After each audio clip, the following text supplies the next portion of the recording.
नमस्कार, मैं हूं आपके साथ कृष्णा बिष्ट और बहुत बहुत स्वागत है आपका चुनावी मौज के इस नए एपिसोड में। देश में सियासी पारा चढ़ता जा रहा है। कांग्रेस के राष्ट्रीय अध्यक्ष मल्लिकार्जुन खड़गे ने बरही ब्लॉक मैदान में चुनावी सभा को संबोधित किया। खड़गे ने भारतीय जनता पार्टी के ऊपर जमकर प्रहार किया। दूसरी ओर कांग्रेस उम्मीदवार जयप्रकाश भाई पटेल को भारी मतों से जिताने की अपील भी की।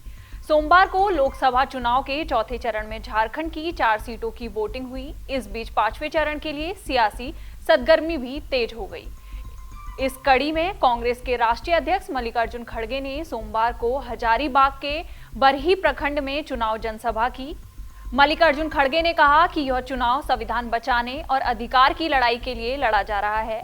इस बार भाजपा की सरकार बनती है तो अगली बार चुनाव भी नहीं होगा। पीएम मोदी की तानाशाही के कारण संविधान भी खतरे में पड़ गया है। वो 400 पार का नारा दे रहे हैं, लेकिन किसी भी राज्य में बढ़त नहीं दिख रही है। कांग्रेस के राष्ट्रीय अध्यक्ष मल्लिकार्जुन खड़गे ने कहा कि इस बार भारतीय जनता पार्टी हार रही है। उन्हें देश को ये बताना चाहिए कि उन्होंने क्या काम किया है, कितनी नौकरी दी है, किसानों की आमदनी दोगुनी हुई है या नहीं, काला धन वापस आया है या नहीं। लेकिन वो इन बातों की बजाय हिंदू मुस्लिम कर रहे हैं। भाजपा आरक्षण खत्म करना चाहती है, पर कांग्रेस संविधान बचाने के लिए लड़ रही है। पीएम मोदी 56 इंच के सीने की बात करते हैं, लेकिन जनता को पेट भरने के लिए खाना और हर हाथ को काम की बात नहीं करते। इस बार इंडिया गठबंधन की सरकार आएगी तो सारे वादे पूरे किए जाएंगे। कांग्रेस के राष्ट्रीय अध्यक्ष मल्लिकार्जुन खड़गे ने कहा, यह एक व्यक्ति का चुनाव नहीं है, यह चुनाव देश के लिए महत्व रखता है। लोकतंत्र को बचाने के लिए कांग्रेस यह चुनाव लड़ रही है। चुनाव लड़कर भविष्य को ठीक करना है। चुनाव होते रहते हैं, लेकिन इस चुनाव से देश की तस्वीर बनेगी। वहीं उन्होंने एक बार फिर अपना वादा दोहराते हुए कहा कि 1 लाख रुपया महिलाओं को दिया जाएगा। किसी भी वर्ग से आए हुए लोगों का हक नहीं मारा जाएगा। कांग्रेस की सरकार आएगी तो रोजगार देना पहली प्राथमिकता होगी। कांग्रेस के राष्ट्रीय अध्यक्ष ने कहा कि भाजपा आरोप लगाती है कि कांग्रेस मुस्लिमों को संतुष्ट करने के लिए ये मैनिफेस्टो बनाई है। अगर 1 लाख रुपया महिलाओं को दिया जाएगा तो क्या इसमें सभी धर्म के लोग नहीं रहेंगे? वहीं उन्होंने कहा कि जातिगत जनगणना कराकर सभी समुदाय को अधिकार देने का काम किया जाएगा।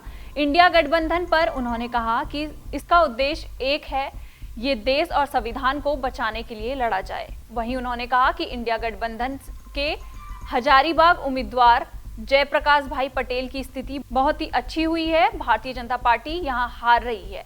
आप सभी इंडिया गठबंधन से कांग्रेस उम्मीदवार जयप्रकाश भाई पटेल को वोट देकर विजय बनाएं। इस चुनावी सभा में पूर्व मुख्यमंत्री हेमंत सोरेन की पत्नी कल्पना सोरेन भी पहुंची। उन्होंने भी जयप्रकाश भाई पटेल को वोट देकर विजय बनाने की अपील की।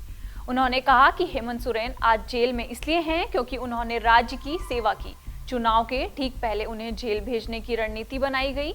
उन्होंने समाज के हर एक वर्ग के लिए काम किया। उनकी लोकप्रियता से घबराकर उन्हें फंसाया गया है। और वहीं हाल ही में जेल से प्रचार के लिए अंतरिम जमानत पर वापस आए अरविंद केजरीवाल ने सोमवार को कहा कि अगर 4 जून को इंडिया गठबंधन की जीत हुई तो वो 5 जून को तिहाड़ जेल से बाहर आ जाएंगे। अरविंद केजरीवाल के इस बयान पर कांग्रेस पार्टी के चीफ मल्लिकार्जुन खड़गे ने मोहर लगा दी। मल्लिकार्जुन खड़गे ने झारखंड के हजारीबाग में जनसभा में लोगों से कहा कि हमारे जितने भी लोगों को बेवजह जेल में डाला गया है, हम सबको छुड़वाएंगे और उन्हें आपके साथ लाकर खड़ा करेंगे। जो लोग आपके साथ लड़ते हैं उन्हें हिम्मत देना हमारा काम है। इस दौरान मल्लिकार्जुन खड़गे ने यह भी कहा कि ये चुनाव बहुत महत्वपूर्ण है। अगर नरेंद्र मोदी के नेतृत्व में बीजेपी ने फिर से जीत दर्ज की तो भविष्य में चुनाव नहीं होंगे। ये चुनाव बहुत महत्वपूर्ण है। हेमंत सोरेन की गिरफ्तारी को लेकर भी प्रधानमंत्री मोदी पर निशाना साधा। उन्होंने कहा कि अगर साहस है तो वो अडानी और अंबानी को गिरफ्तार करके दिखाएं। उन्होंने दावा किया संविधान और लोकतंत्र खतरे में है और लोग भी खतरे में हैं। यदि आपके पास मौलिक अधिकार नहीं रहेंगे तो आप गुलाम बन जाएंगे। उन्होंने कहा कि अगर इंडिया गठबंधन सत्ता में आया तो केंद्र में मोदी सरकार द्वारा गिरफ्तार किए गए सभी नेताओं को रिहा कर दिया जाएगा। उन्होंने ये दावा भी किया कि सत्ता में मोदी की वापसी असंभव है। इस सारी बात पर आपकी क्या राय है, आप हमें कमेंट बॉक्स में जरूर बताइएगा। इसी तरह की देश दुनिया की खबरों के साथ जुड़े रहने के लिए देखते रहिए जनसत्ता।